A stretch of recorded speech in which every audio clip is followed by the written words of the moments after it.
എല്ലാവർക്കും നമസ്കാരം.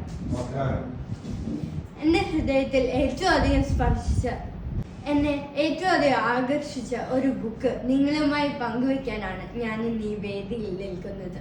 1997 പ്രശസ്ത എഴുത്തുകാരനായ മിച്ച് ആൽബം എഴുതിയ ടു സ്റ്റേറ്റ്സ് വിത്ത് മോറി എന്ന പുസ്തകം.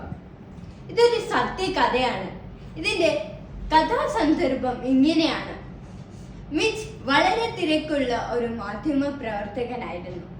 തന്റെ പഴയ കോളേജ് അധ്യാപകനായ മോറിയെ വീണ്ടും യാദൃച്ഛികമായി കണ്ടുമുട്ടുന്നു. മോറി മരണത്തോടടുത്തൊരു ദുരൂഹത രോഗം പിടിപെട്ടിരിക്കുന്നു. എന്നാൽ ഓരോ ചൊവ്വാഴ്ചയും മിച്ച് അദ്ദേഹത്തെ സന്ദർശിക്കുന്നു. മോറിയുടെ ചൊവ്വാഴ്ചകൾ മിച്ചിന്റെ അവസാന ദിവസങ്ങളായി മാറുന്നു. ജീവിതത്തെ, സ്നേഹത്തെ, കുടുംബത്തെയും കരുണയും പഠിപ്പിക്കുന്ന ഒരു ദിവസം. ആ പുസ്തകത്തിൽ നിന്ന് 1-2 വരികൾ എന്റെ മനസ്സിൽ ഇപ്പോഴും നിറഞ്ഞു നിൽക്കുന്നു. മരിക്കാൻ പഠിക്കുമ്പോഴാണ് ജീവിക്കാൻ പഠിക്കുന്നത്. ആദ്യം കേൾക്കുമ്പോൾ ആശ്ചര്യമായി തോന്നിയേക്കാം.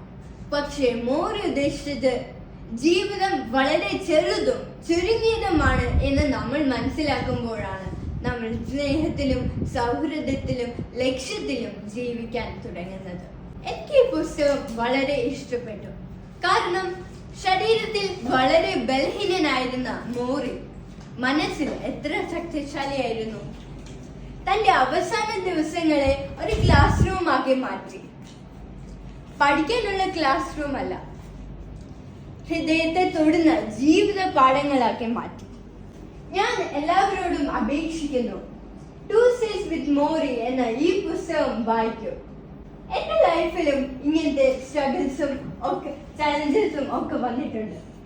എന്നാൽ ഞാൻ നിങ്ങളോട് പറയുന്നു, അപ്പോഴൊക്കെ എന്നെ ഇൻസ്പയർ ചെയ്തിട്ടുള്ള, എന്നെ മോട്ടിവേറ്റ് ചെയ്തിട്ടുള്ള ബുക്കാണ് ടു സ്റ്റേറ്റ്സ് വിത്ത് മോറി. നിങ്ങളോടും എനിക്ക് പറയാനുള്ളത്, ടു സ്റ്റേറ്റ്സ് വിത്ത് മോറി എന്നുള്ള ഈ പുസ്തകം വായിക്കൂ.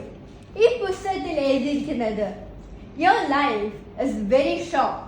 നിങ്ങളുടെ ലൈഫ് ചെറുതാണ്. അത് സന്തോഷത്തിലും സൗഹൃദത്തിലും കൊണ്ടുപോകാൻ നമുക്ക് സാധിക്കട്ടെ.